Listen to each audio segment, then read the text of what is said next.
Terima kasih Tuhan. Segala pujian hormat bagi-Mu.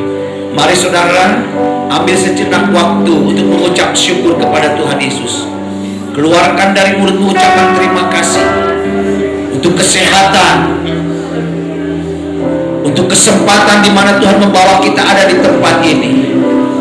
Terima kasih Tuhan Yesus. Terima kasih Tuhan Yesus. Terpujilah nama-Mu, terpujilah nama-Mu. Kami percaya Roh Kudus, Engkau sedang bergerak bagi kami saat ini. Engkau menjamah dan Engkau sedang memenuhkan kami dengan sukacita-Mu. Terima kasih Roh Kudus. Terpujilah nama-Mu, terpujilah nama-Mu. Terima kasih Tuhan Yesus. Terima kasih Roh Kudus. Segala kemuliaan bagi-Mu, segala kemuliaan bagi-Mu, segala kemuliaan bagi-Mu, segala kemuliaan bagi-Mu, segala kemuliaan bagi-Mu Yesus Tuhan. Engkau yang dipermuliakan di tempat ini. Hari ini Tuhan Yesus, kami percaya Engkau yang tidak akan membiarkan satu anak muda pun kembali dengan keadaan yang sama.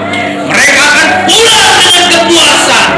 Mereka kembali dengan damai sejahtera yang Tuhan rancangkan bagi kami. Terima kasih Roh Kudus. Terima kasih Tuhan Yesus. Segala kemuliaan bagi-Mu, segala kemuliaan bagi-Mu. Terima kasih Tuhan Yesus. Terima kasih Tuhan Yesus. Haleluya, haleluya. Terima kasih.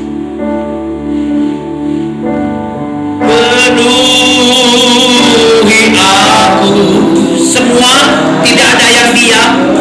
Jadikan pujian ini doa saudara kepada, tidak ada yang diam. Hanya Engkau yang rindu. Haleluya. Hanya Engkau yang rindu.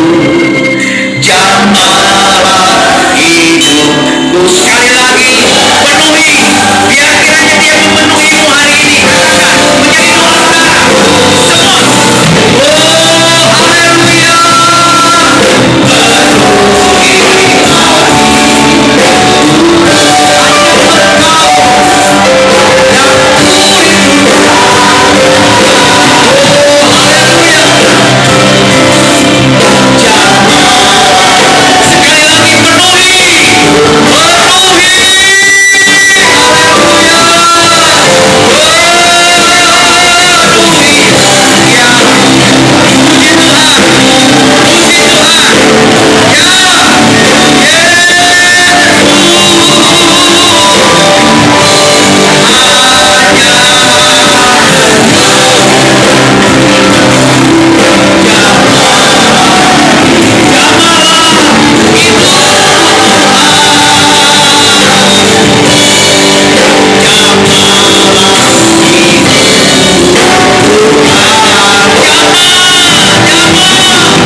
Setiap pikiran yang tertutup untuk tidak mengerti firman Tuhan, kami buka dan kuasa pengertian menyertai kami dalam nama Tuhan Yesus Kristus.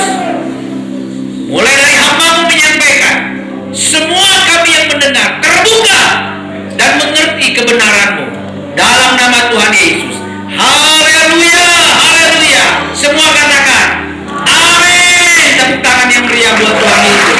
Haleluya. Silakan duduk. Puji Tuhan. Kemurahan Tuhan yang membuat saya ada, dan saya percaya ini adalah menjadi bagian saudara dan saya juga. Ada banyak anak-anak muda yang tidak mampu untuk datang ke tempat ini seperti saudara karena berbagai macam ikatan. Ada banyak kemabukan yang sedang melanda anak-anak muda sekarang. Ya. Boleh sedikit, kasih keras sedikit aja ini saya punya. Sedikit aja supaya saya. Oke, baik, terima kasih. Tema kita dan ayat tema kita adalah Efesus 5 ayat 18. Kalau saudara perhatikan, Alkitab mencatat dengan jelas bahwa kepenuhan dengan Roh Kudus, penuh dengan Roh Kudus dan penuh dengan Roh Kudus dan mabuk oleh anggur itu hampir sama. Nggak percaya? Kisah Rasul pasal 2 ayat 13. Ketika mereka sedang dipenuhkan oleh Roh Kudus, semua orang tercengang-cengang dan semua orang bingung. Kenapa mereka orang Galilea kok ngomong bahasa kita? Mereka yang tidak tahu ngomong bahasa kita kok bisa ngomong? Dan ketika mereka sedang berbahasa roh, ketika mereka sedang dipenuhkan oleh Roh Kudus, perhatikan apa kata-kata mereka? Tetapi orang lain menyindir. Mereka sedang mabuk oleh anggur manis. Jadi saudara lihat, hampir sama antara orang yang dipenuhkan, kepenuhan, dengan orang yang mabuk. Saya mungkin mau tanya sama saudara, kalau orang mabuk itu sadar atau tidak? Ya, kalau orang yang betul-betul mabuk tidak sadar. Pikirannya semua sudah dikuasai oleh minuman. Tindakannya sudah tidak tindakan dari dirinya sendiri. Itu yang dinamakan dengan mabuk. Siapa di sini yang pernah mabuk? Saya ngaku loh. Saya dulu pernah sampai diangkat oleh teman-teman, kemudian dimasukkan ke tidur, dan bangun-bangun saya sadar saya ada dalam bak mandi. Karena mabuk. Dia bilang kamu mabuk, ngaco ngomong. Dan orang mabuk itu tidak sadar ngomong. Jadi saya orang sudah pernah mengalami, makanya ayat ini, jangan kamu mabuk oleh anggur. Demikian juga sama dengan orang yang dipenuhkan dengan Roh Kudus. Sebenarnya orang yang dipenuhkan dengan Roh Kudus itu dikatakan bahwa kita ini dikuasai hidup kita oleh Roh. 1 Korintus pasal yang ke-6 ayat 19, tolong perhatikan saudara. 1 Korintus 6 ayat 19. Atau tidak tahukah kamu? Sama-sama dibaca 1, 2, 3. Atau tidak tahukah kamu? Sekarang sebut kamunya dengan nama sendiri. Ya, setiap kata-kata kamu ganti dengan nama sendiri. Namanya siapa? Ya. Ya. Japit. Oh, Jennifer. Sebut. Atau tidak tahukah Jennifer? Wah. Saya Hardy, bukan Heather ya. Hardy Halim, bukan hamil. Sebut namanya masing-masing. Atau tidak tahukah Wawan? Oh, one-one. Bahasa Inggrisnya one-one. Wawan. Huh? Wah, oh, WA1. WA one. Oke, 1, 2, 3. Atau tidak tahukah Hardy bahwa tubuh adalah baik. Baca kok kayak gitu. Atau tidak tahukah Hardy, sama-sama aja, 1, 2, 3. Atau tidak tahukah Hardy bahwa tubuh Hardy adalah bait Roh Kudus yang diam di dalam Hardy. Kamu lagi. Roh Kudus yang kamu peroleh dari Allah. Tolong perhatikan titik 2 ini. Garis 2 ini berarti menandakan ini keterangan yang harus ditekankan. Dan bahwa, sama-sama sebut nama masing-masing, 2, 3. Dan bahwa Hardy bukan milik Hardy sendiri. Saudara mengerti maksudnya sih? Saya belum khotbah loh, saudari baru pendahuluan. Baru pendahuluan ini, jangan tidur dulu. Jadi, saudara lihat,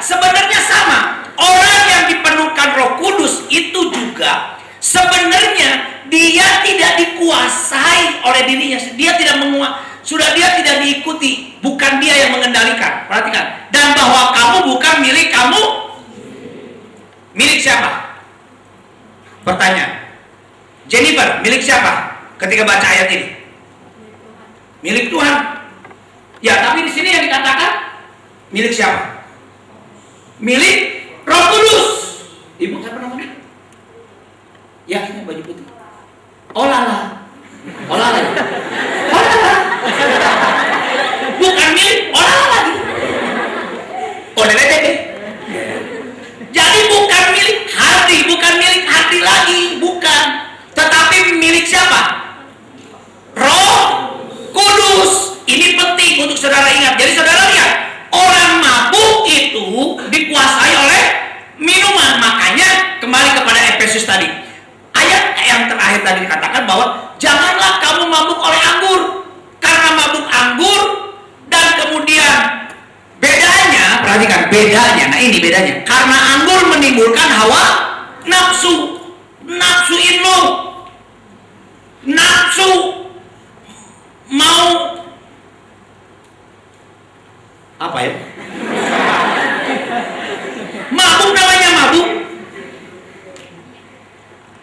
Saya tidak tahu kalau saya tanya nggak pernah mabuk nggak? Oh pernah, mau perjalanan itu lain lagi.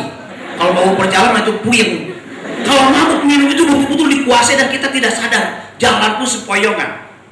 Makanya saya masih ingat dulu Drunken Master Jackie Chan.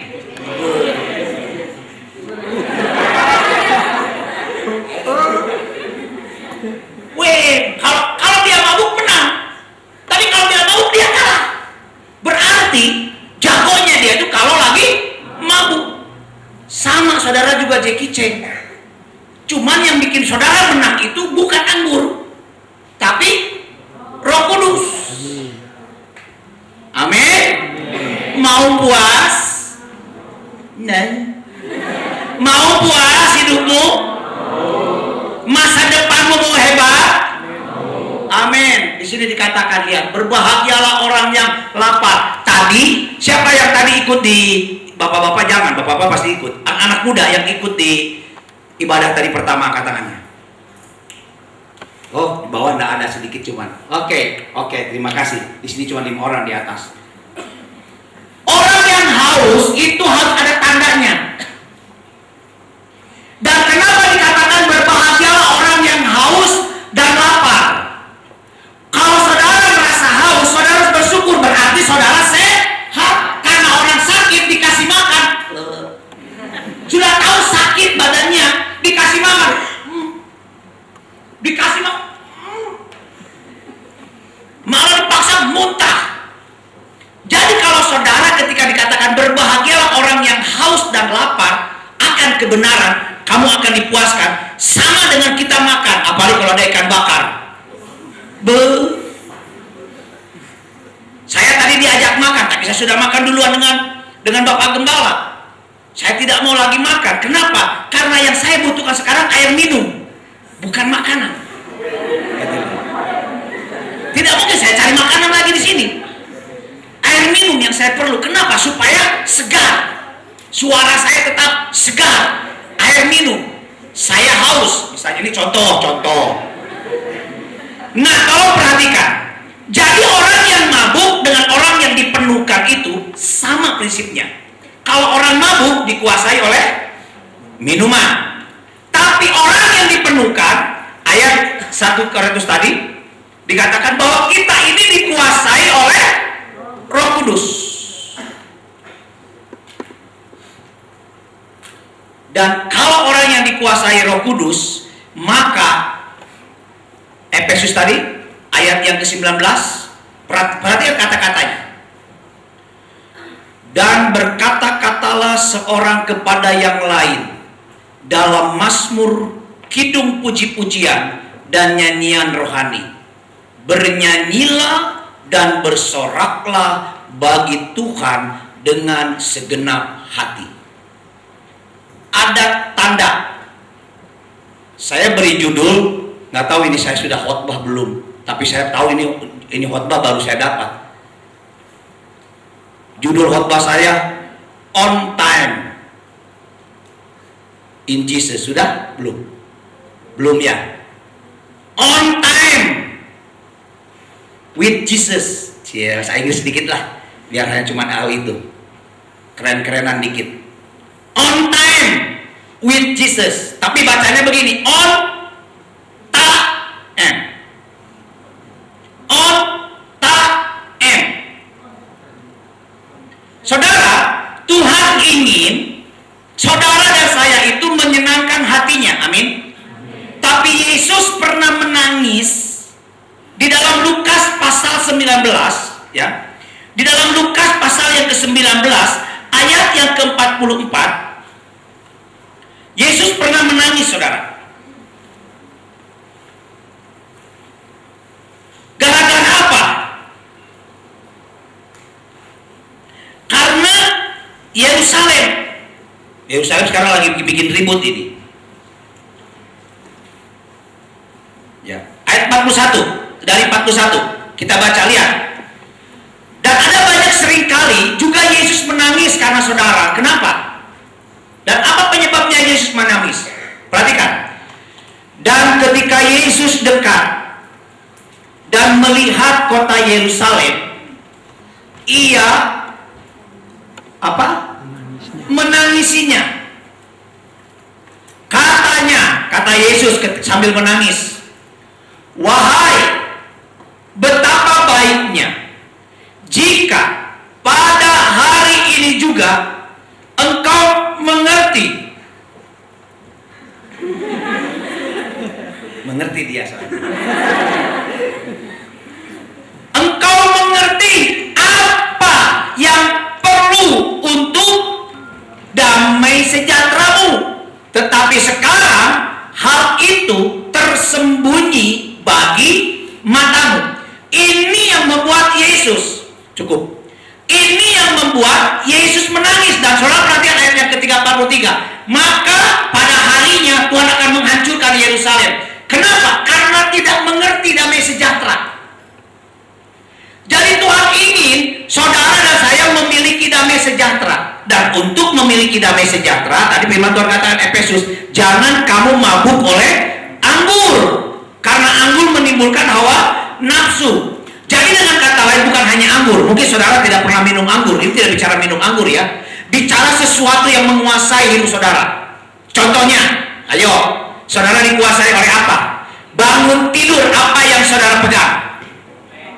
Nah, saudara mabuk dengan HP. Wah, itu bagus. Kalau pegang HP tidak salah, lo nggak salah. Asal ya renungan, cari renungan. Tapi kalau kemudian pegang HP, buka WA. Sekarang anak-anak muda lebih percaya baca buku. Hah? Iya, Facebook.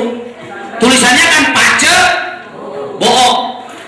Tulisannya kan pace bohong. Anak muda sekarang lebih percaya pace bohong daripada pace di sorga. Nah, betul?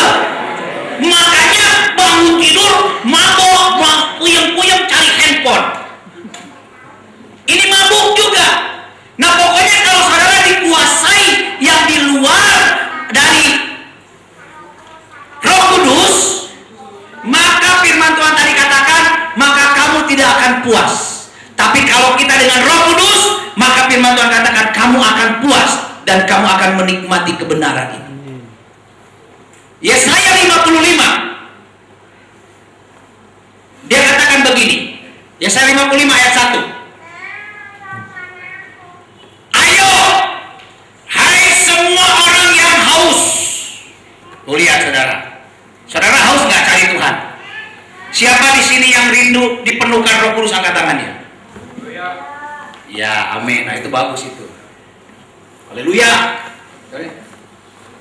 Nah, itu kurang haus itu. Orang yang haus, saya. Itu. Siapa yang mau dipenuhkan Roh Kudus? Saya.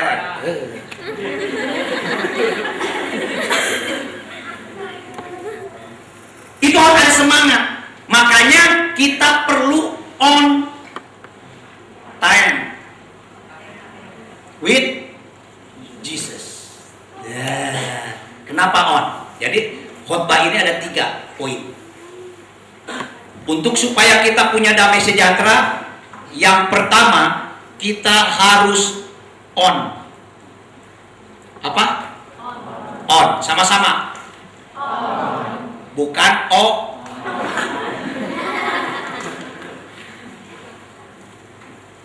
Kita baca Efesus pasal 5 ayat yang ke-14. Sebelum ayat yang ke-18 kita baca dulu.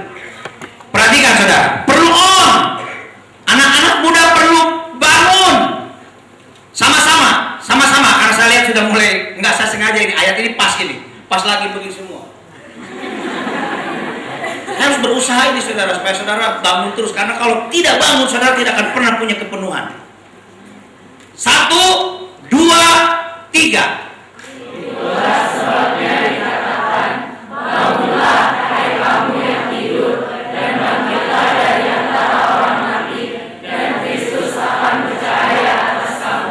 Amin. Sekarang pertanyaannya, dimulai dari siapa? Dari kita.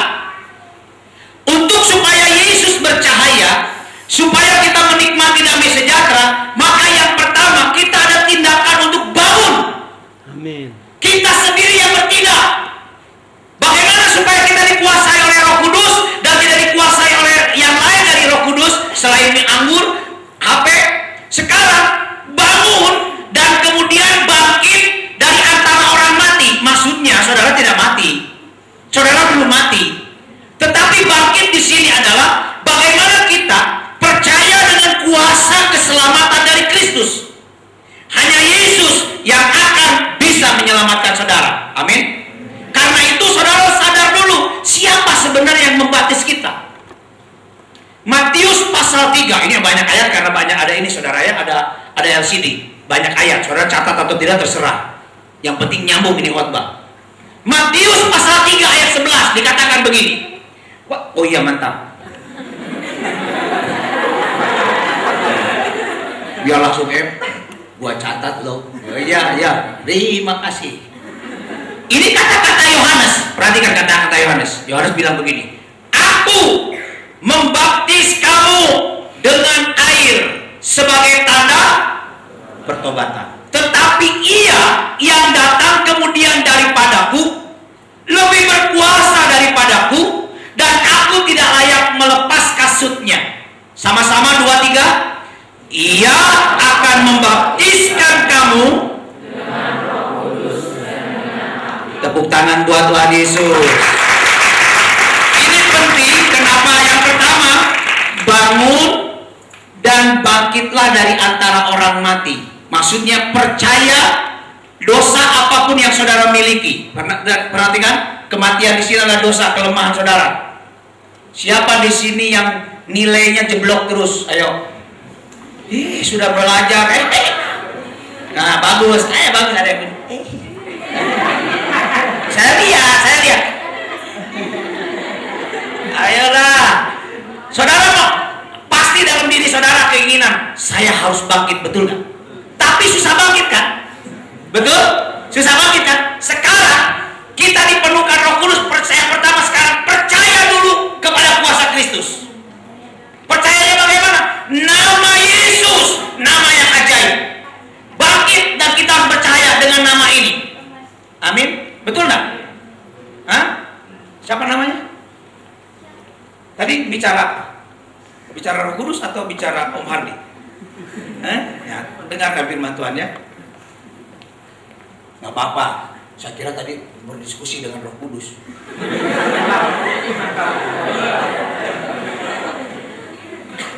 Perhatikan semuanya. Kembali kepada ayat tadi, ayat yang 14 Efesus. Bangkit, bangun dan bangkit dari antara orang. Maksudnya bangkit dari antara orang mati. Saudara bukan mati secara jasmani, tapi apa yang saudara punya kelemahan yang tidak diketahui orang lain. Kita tahu semua, kita punya dosa yang tersembunyi, yang orang lain tidak tahu, kelihatannya orang tidak tahu bahwa kita, padahal kita punya dosa dan itu kita lakukan terus. Hari ini dengar, kita punya Roh Kudus dan Roh Kudus katakan, kita harus punya on, bangkit. dan supaya Kristus bercahaya. Caranya bagaimana? Ada nama Yesus. Saya sudah saksikan bagaimana saya ada sekarang oleh karena nama Yesus. Baru-baru ini kakak ipar saya kena stroke. Dia ke Bandung jalan-jalan, tiba-tiba sakit. Saya saksikan tadi sedikit. Dia kena stroke. Saudara tahu, waktu saya telepon, saya mau berdoa, saya bilang saya panggil Cici. Anak saya ada di belakang. Ganteng, lebih ganteng dari saya sedikit. Banyaknya. Saya telepon, Ci, bagaimana kabar? Saya kaget saudara waktu dia bilang dia kena stroke lidahnya. Saya langsung berteriak, Ci, dengar, saya berdoa dari telepon ini. Dan saya ingat satu firman Tuhan ketika Paulus menggunakan sapu tangan. Saya cuma berteriak, Bapa, di dalam nama Tuhan Yesus, Paulus menggunakan sapu tangan dan meletakkan tangannya di sapu tangan, disimpan di orang sakit, orang itu sembuh. Saya sekarang menggunakan handphone ini dan langsung didengar oleh Cici, kakak ipar saya. Saya bilang sekarang, saya perintahkan di dalam nama Yesus, tidak ada kelumpuhan, tidak ada kebisuan, bisu bicara, lumpuh berjalan, buta melihat, dalam nama Yesus. Amin. Saudara, setelah itu saya tenang. Tak, sudah. Ci, terima kasih, saya sudah berdoa. Saya tutup lagi. Saya tidak mau lagi bicara bersama dia karena pasti jawabannya bada. Tapi saya katakan doa saya pasti berkuasa. Amin. Saudara dengar, nama ini adalah nama yang akan membaptis engkau dengan roh, dan dialah yang Yohanes sendiri katakan, Yohanes tidak bisa, tapi dia akan membakar kita, membaptis kita dengan roh dan api. Hari ini dengar, bangkit on, amin, on, dan mana tadi ayatnya? Bangkit dari antara orang mati dan Kristus akan bercahaya atas kamu. Amin. Takkan sebelahnya, bangkit ayo. Bangkit. Iya, pelan-pelan deh. Ada yang sebelahnya? Saya akan bangkit. Berarti pacarnya itu. Yang kedua, tadi apa? On. Tema kita apa? Onta. Yang kedua, onta. Ya, yang pertama apa? Yang kedua, saudara tahu apa itu onta? Hah? Onta itu binatang yang ada di padang gurun. Binatang ini adalah binatang yang Tuhan ciptakan untuk hidup di padang gurun. Saya pernah naik onta ke Israel, bukan di Taman Safari. Taman Safari itu mah onta-ontaan itu mah. Ini mah kita di padang gurun di Mesir, naik onta. Itu naik onta tuh rupanya begini, saudara. Itu pegangannya cuma begini, ini begini. Pegangannya nggak pakai tali, begini pegangannya. Kita pegang aja begini. Jadi itu onta, saudara. Saya naik. Waktu saya naik, saya kaget, saudara. Waktu dia berdiri, anaknya dulu, di belakang istri saya. Istri saya waktu dia, Papa. Saya lihat, jadi dia teriak, istri saya bilang begini, Pak, jangan jauh-jauh, sini, saya pegang. Saya bilang sama tuh orang-orang Mesir, you tambang. Yang ngerti juga, you tambang is, I'm genggam.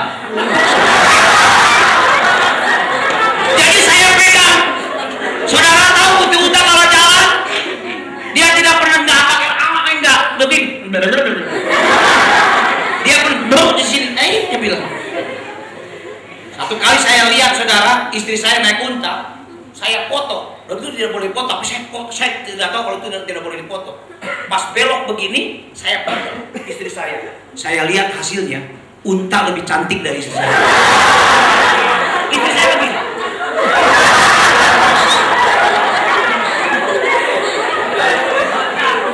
Tapi saudara maaf, unta. Kenapa sekarang ada onta? Onta itu binatang padang gurun. Saudara pasti akan menghadapi kesukaran. Amin. Tapi kita harus seperti unta. Unta itu, saya mau tampilkan begini. Unta itu, kenapa dia diciptakan spesial di padang gurun? Karena unta itu kalau lagi haus, perhatikan ini bicara haus ya. Kalau lagi haus, dia minum air bisa sampai 80 liter sekali minum. Bukan haus loh ya, bukan karena haus. Dia itu minum bukan untuk haus. Tapi kenapa dia minum banyak-banyak? Unta minum banyak-banyak tujuannya untuk supaya kalau tiba-tiba dia jalan di padang gurun, dia sudah ada persediaan. Jadi unta itu minum, kenapa sekali minum bisa sampai 80 sampai 100 liter?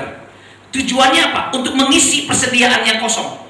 Supaya kalau tiba-tiba berangkat ke padang gurun, dia ada air persediaan. Jadi air ini dikeluarkan, dia minum sendiri. Dia keluarkan, dia minum sendiri. Itu unta.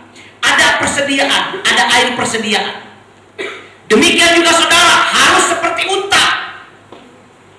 Ketika saudara ibadah ini, saudara sedang seperti unta sebenarnya. Wanita yang bodoh, 5 bijaksana. Yang 5 bijaksana dikatakan dan masuk surga, yang bodoh tertinggal. Apa bedanya? Pelitanya menyala. Yang membedakan apa? Ayo kira-kira anak sekolah minggu atau remaja. Ya? Tidak ada persediaan. Kenapa dia tertinggal? Karena dia mencari persediaan. Pintu dibuka. Raja datang. Dia masuk. Buka. Tidak lagi kesempatan. Saudara dengar? Pada waktu ini saudara, kapan kita sedang mengisi? Kapan kita sedang mengisi minyak kita? Ayo.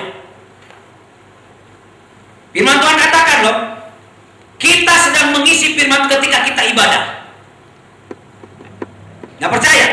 1 Timotius pasal 4. 1 Timotius pasal 4 ayat yang ke-8. 1 Timotius 4 ayat yang ke-8. Iya. Sama-sama 2, 3. Latihan badani terbatas gunanya, tetapi ibadah itu berguna dalam karena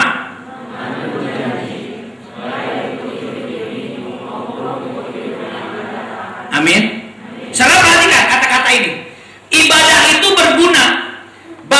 Latihan badani terbatas gunanya. Sekarang kan latihan badani banyak macam-macam. Jogging apa. Kemarin saya ke mall hari Sabtu ke mall. Wah, orang pada itu di dalam ruangan push up. Padahal push upnya cuma begini. Tapi yang betul kan begini, bluetoothnya nempel. Tapi keringatan mereka. Itu olahraga. Itu terbatas. Ada lagi ibu-ibu hamil. Senam ibu-ibu hamil. Buka, tutup. Buka, tutup. Goyang-goyang. Buka, tutup. Itu ibu hamil. Semuanya ada latihan badaninya. Tapi saudara perhatikan, itu terbatas gunanya. Tetapi ibadah yang saudara lakukan hari ini dengan itu mengandung janji baik untuk hidup sekarang. Saudara sedang kuliah, itu akan memberkati saudara. Amin. Dan saudara mau jadi apa? S1, S2, STLR? Saudara mau sampai S3? Lakukan saja ibadah, nanti masa depan Tuhan yang punya. Amin. Tepuk tangan buat Tuhan Yesus. Jadi orang yang dikuasai oleh Roh Kudus, yang pertama, dia bangkit dulu. Kita bangkit dulu. Karena Yesus katakan, lihat aku berdiri di muka pintu dan mengetuk. Adakah orang yang buka pintu? Kita buka dulu pintunya. Kita bangkit dulu. Baru setelah kita bangun dulu. Itu baru bangkit. Bangkit ini apa? Lawan dengan nama berdoa. Percaya baca bohong. Jangan percaya baca bohong, tapi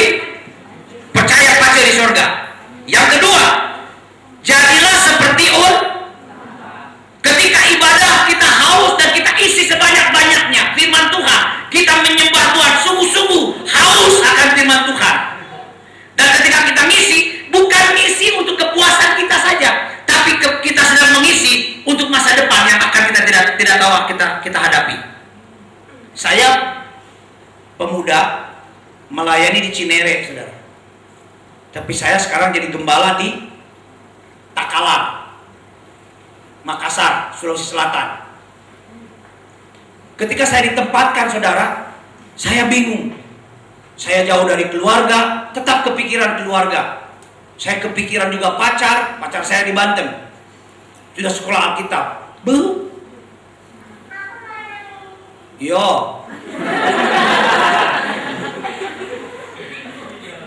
Indo Jerman. Bu. Sophia Lacuba lewat. Tapi saudara, maaf, ketika dia bilang begini, itu Sophia Lacuba bilang begini. Bukan Sophia, masa namanya nggak usah sebut-sebut lah. Yang penting seperti lo siapa lah dia. Pakai begini. Kak Hardi, kalau Kak Hardi pilih ke Takalar, maaf ya Kak Hardi, kita putus. Bodoh. Ini cewek tinggi semampai, ewer-ewer begini, masa saya mau tinggalkan? Tapi saudara dengar, saya tahu karena saya ketika ibadah saya sungguh-sungguh dan saya percaya Roh Kudus yang menguatkan saya itu. Saya bilang begini, kita berdoa saja. Kamu kan sudah sekolah Alkitab, saya sudah sekolah Alkitab. Kamu hamba Tuhan, saya hamba Tuhan. Ayo kita berdoa. Tidak putus. Kalau Kak Hardi ambil keputusan ke Sulawesi, kita putus. Ya sudah, saya bilang, saya tidak katakan putus, tapi saya ambil keputusan ikut Tuhan. Saya tidak putus ya, kamu yang bilang itu. Saya tidak putus, saya ke Sulawesi Selatan. Oh, di sana telepon lagi, putus. Oke, nggak apa-apa. Tapi saudara, putus Indo Jerman, di sana dapat Indo Cina. Sekarang jadi istri 4 bulan dengan Indo Jerman 7 tahun. Bayangkan antar jemput, udah jadi. Bahkan bakso saya bayar. Di Blok M saya jemput dari Cinere, sampai sampai 7 tahun, nggak jadi. Tapi saudara lihat, kalau saya mementingkan Tuhan, dapat di sana Indochina 4 bulan jadi. Dan saudara lihat anak saya, mirip saya, tidak mirip tetangga. Mana itu di belakang gitu? Gak usah diperkenalkan, pasti kelihatan. Nanti kenalan nanti. Beres. Saudara apa? Tuhan berikan yang terbaik. Percaya, beribadah, saya pentingkan nomor 1 kan Tuhan. Tepuk tangan buat Tuhan Yesus. Yang terakhir, tidak pernah ngantuk saya lihat. On. Yang pertama apa? On. Yang kedua? On. Yang ketiga? On time. Kita baca ayatnya. Efesus pasal yang ke 5 ayat 15, tadi 14 sampai 16. Sama-sama baca. 1, 2, 3. Karena itu, perhatikanlah dengan seksama bagaimana kamu hidup. Janganlah seperti orang bebal, tetapi seperti orang 16, 2, 3. Dan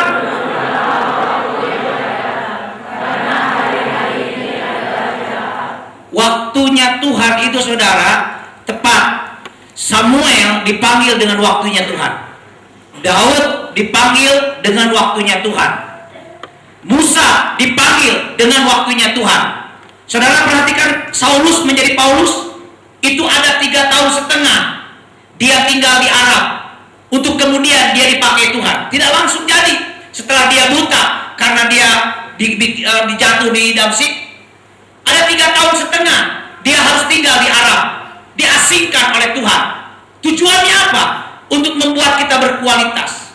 Waktu adalah waktu yang sangat berharga untuk kita gunakan. Tolong anak-anak muda sekarang kurang menggunakan waktu yang baik. Ada banyak hal yang kita harus gunakan, bukan hanya main game, bukan hanya untuk Facebook aja, tapi kita juga perlu untuk gunakan alat ini untuk kita benar-benar belajar dan gunakan waktu yang ada, karena hari-hari ini jahat.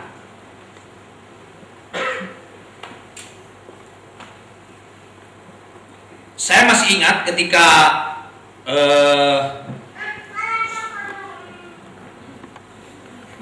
saya dipanggil oleh satu ibu, anaknya tidak pernah keluar, tapi sudah terlambat.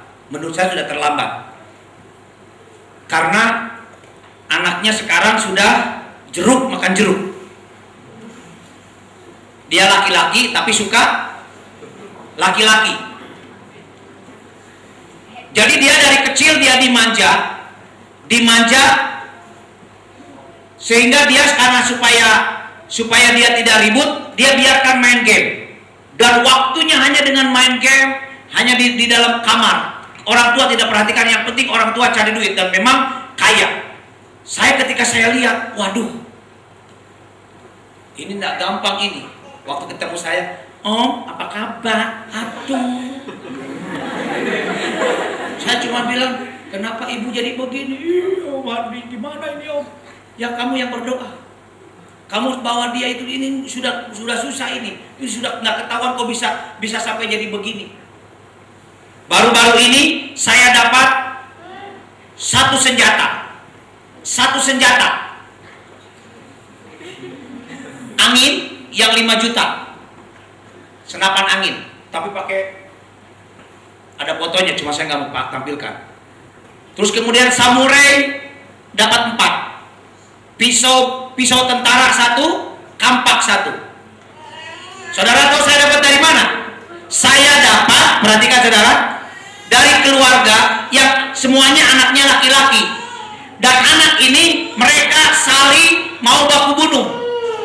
Yang punya senapan ini dia berusaha mau tembak mamanya, pernah tembak mamanya dengan senapan, mamanya cuma tutup. Setelah saya cek saudara, yang pegang senapan ini, saudara tahu apa? Dia tidak sekolah, tidak tamat sekolahnya. Sekarang dia mau kerja nggak bisa, dan masa depannya berharap kepada orang tua. Sementara orang tua, mamanya sekarang sudah lumpuh, bapaknya sudah jantung. Bapaknya telepon sama saya, Pak Hardi bisa Pak Hardi doakan mereka. Karena saya lihat ini anak-anakku sudah terlalu berat. Tapi saudara, saya ingat dengan perkataan di dalam nama Yesus tidak ada yang Dia bilang, Pak Hardi bisa nggak Pak Hardi? Ini anak orang kaya ya. Pak Hardi bisa nggak sita semuanya, nanti Pak Hardi beli aja, nanti uangnya saya ganti. Oke, saya bilang. Jadi makanya saya punya senapan gratis. Keren. Tapi yang saya mau sampaikan kepada saudara ini yang luar biasanya. Tidak ada yang mustahil bagi Tuhan. Hari ini dengar, yang membaptis kamu dengan Roh adalah Yesus. Yang memberikan kemenangan kepada saudara adalah Yesus, dan memberikan api dalam hidupmu, semangat dalam hidup adalah Yesus. Saudara, ketiga-tiganya saya bingung ketika dibilang bahwa tentara sewa nanti dia bayar. Saya berdoa dengan pengerja saya, dengan istri saya. Kemudian saya seperti dikatakan, saya bilang begini, Pak, begini, saya akan datang tidak pakai tentara. Saya sudah berdoa. Wah Pak Hardi, susah, nggak mungkin dapat disita. Sudah, pokoknya saya bicara. Saudara tahu, saya kumpul mereka, saya bilang, mana senjatamu? Saya tidak tahu urapan dari mana, kuasa dari mana, tapi saya percaya ini nama Tuhan. Saya cuma bilang, sebelum saya bicara, kita doa dulu yuk. Dia tahu saya pendeta. Dalam nama Tuhan Yesus, berkati pembicaraan kami. Saudara tahu ketika saya minta, mana senjatamu? Ini Om, bagus ya senjatamu. Iya Om, saya beli ya. Ah, jangan Om, saya beli. Berapa? Kamu tidak boleh main ini, karena kamu akan bunuh mamamu sendiri. Dia kaget. Kok Om tahu? Sudah, pokoknya tahu. Kan kamu pendeta. Padahal bapaknya yang cerita. Dia pikir saya punya terawat. Saya tahu semua. Kamu bunuh mamamu toh, mau tembak. Saya sudah minta ampun. Ya sudah, sini mana senjatanya? Berapa? Kamu jual? 3 juta. Oke, 3 juta. Mana samuraimu? Ini Om. Tapi masih ada dia juga punya 3 orang saudara. Saya ambil. Saudara lihat, ini nama Tuhan. Saya saksikan ini, kenapa? Karena ini alami. Saya alami. Jadi saya sekarang punya samurai 4, pisau 1, kampak 1. Bayangkan adik kakak. Tapi saudara, ketika saya kumpulkan seperti itu, saya cuma nyanyi 1 lagu. Cuma 1 lagu saya nyanyi. Bapak, itu lagu saya sih. ku bersyukur. Mereka tidak nyanyi, tapi itu lagu saya ciptakan. Karena kasih-Mu Yesus Kristus, ku kagum karya salib-Mu. Mereka tidak nyanyi, kan cuma saya yang tahu, tapi saya iman itu lagu. Roh Kudus yang ada dalam hidupku selalu menemaniku. Terima kasih Bapa, besar kasih-Mu. Terima kasih Yesus, pengorbanan-Mu. Terima kasih Roh Kudus untuk kuasa-Mu yang jadikan aku kuat. Terima kasih, terima kasih, terima kasih, terima kasih, terima kasih. Ku mengagungkan-Mu. Bertepuk tangan. Saya nyanyi, mereka tidak nyanyi, tapi saya lagi mengimani. Saya punya doa. Saya doakan mereka satu-satu dalam nama Yesus, dalam nama Yesus, dalam nama. Mana tanganmu? Sini. Waktu saudara maaf, waktu saya pegang begini, dengar saudara, tiba-tiba semua tiga-tiganya nangis. Sampai bapaknya tidak percaya. Saya juga tidak percaya. Kok bisa terjadi begini gampang? Saya dalam nama Yesus. Kok mereka, saya tidak bermaksud membunuh kau, saya tidak ada benci sama kamu. Mereka berpelukan. Saya bilang, wow, dalam satu hari harusnya bawa tentara, tapi tidak. Saya mengandalkan nama Tuhan. Saudara maaf, hari ini saya ingin sampaikan kepada saudara, ketika engkau dipenuhkan dengan Roh Kudus, dan siapa yang membaptis saudara? Yesus. Tinggal sebut nama Yesus. Saudara, apapun yang saudara hadapi, tidak tahu masa lalu saudara, tapi dengar hari ini, nama itu bisa menolong engkau. Mari pemain musik.